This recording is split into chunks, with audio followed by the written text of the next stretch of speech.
Mortgage rates have been trending lower. Americans are not ready to jump into home ownership. Among renters who intend to move within the next year, 59% plan to continue renting. That's according to a recent Zillow report. But is that the best move? Well, here to examine the housing landscape, we welcome in now Zillow Group home trends expert Amanda Pendleton. Amanda, it is good to see you. I want to start here, Amanda. You say it now takes the average homeowner 7 to 9 years for owning to make more financial sense than renting. Let's stop there. What do you mean by that, Amanda? More financial sense? Yeah, so this is the buy, rent, break even point, the point at which it does make more financial sense for you to buy than to rent. And that really takes into account a combination of factors. So of course, there's mortgage interest rates. So how much of your monthly payment is going to interest versus principal? And of course, like rent, that just disappears. You're never seeing that again. And then there's home value appreciation. And right now, home values are pretty flat and they're expected to rise at less than 2% year over year by next summer. We also look at rent price growth. So how quickly are rents growing? And then of course, opportunity cost. How much could your down payment appreciate if it were invested in the stock market versus in the housing market? And it really is the combination of those factors that makes it say, okay, the break-even horizon is so much longer than it was prior to the pandemic. Some of the regional differences you point out, Amanda, are also really interesting. This struck me. Cities like New York or San Francisco, it can now take 15 to 20 years to break even on buying. Did I see that right? Yeah, it's absolutely wild. So you're right. Nationwide, 7 to 9 years is the break-even time horizon for where it makes more sense for you to buy than to rent. But in those really expensive coastal metros, in New York City, in San Francisco, you're looking at 15 to 20 years of staying in the same place before it makes it more financial beneficial for you to have purchased that home than to rent that home. Now, in more affordable metro areas like a Memphis or a St. Louis, you're looking at 3 to 4 years before you break even on a home. But just for perspective, compare that to prior to the pandemic, and the buy, rent, break even point then was 2 to 3 years nationwide. So it was an absolute slam dunk to buy versus to rent. That calculus has really changed.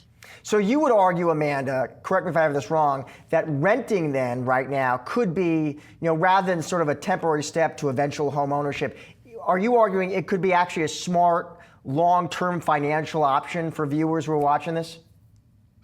Yeah, so what we're seeing now is this rise of the lifestyle renter, right? These are people who could afford to buy but are choosing to rent because they want the flexibility and the freedom and the ease that comes with renting.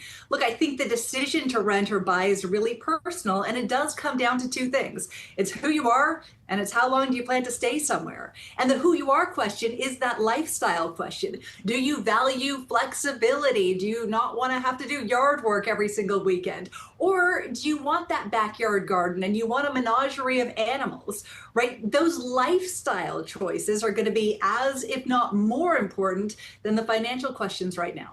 Amanda, let's say there's a viewer watching this though, and they're listening to this, but you know what? At the end of the day, their dream is still owning a home. What would be your advice to that viewer, Amanda? Would you say, hey, focus on smaller markets, focus on a smaller home, shop around for a mortgage, maybe wait for a bit? What would be your guidance? Yeah, look, home ownership absolutely has a lot of benefits in this country, right? You've got wealth building. You invest that 20%, you get equity on 100% of your home's value. There's tax benefits too, right? And you get that stable housing payment for the next 30 years. So there's a lot of great things that come with buying as long as you plan to stay somewhere for a while. So I would say, number one, you got to get your financial ducks in a row, right? You got to improve your credit. You got to improve your debt to income ratio, boost your savings. This will all help you land a better interest rate. So those monthly payments are going to be lower. And then figure out what you can really afford. And there's a lot of great tools out there. We've got one on Zillow called Buyability. It's on the app, shows you exactly what you can afford on a monthly basis. And then you can shop by your buyability. So you're only seeing the homes that you can actually pay for. And then finally, I'd recommend forming a team of experts, right? You got to have a great agent, a great loan officer on your side to give you a competitive advantage, and make sure that you're ending up in a place that you truly can afford for the long term, and that's going to work for you and your family for the long term. Amanda, I'm here, guys. You look into 2026, a lot of the trends you're highlighting here, Amanda, do you expect them to persist, or might we see some changes in the trends and themes? For example, investors certainly expect the Fed to cut, Amanda. How does that play into this dynamic? Look, I think any kind of cuts in mortgage rates, any reduction in prices is going to help affordability, and that's going to be a good thing. That's going to bring more buyers to the market. That's going to make home ownership more affordable for more people, and it's going to shrink that buy, rent, break even time horizon. That said, you mentioned this off the top, that we're seeing nearly 60% of all renters plan to continue renting next year. And we asked them, if mortgage rates were to come down dramatically, would you still be renting? Only 37% of people said even if mortgage rates came down, they would buy a home.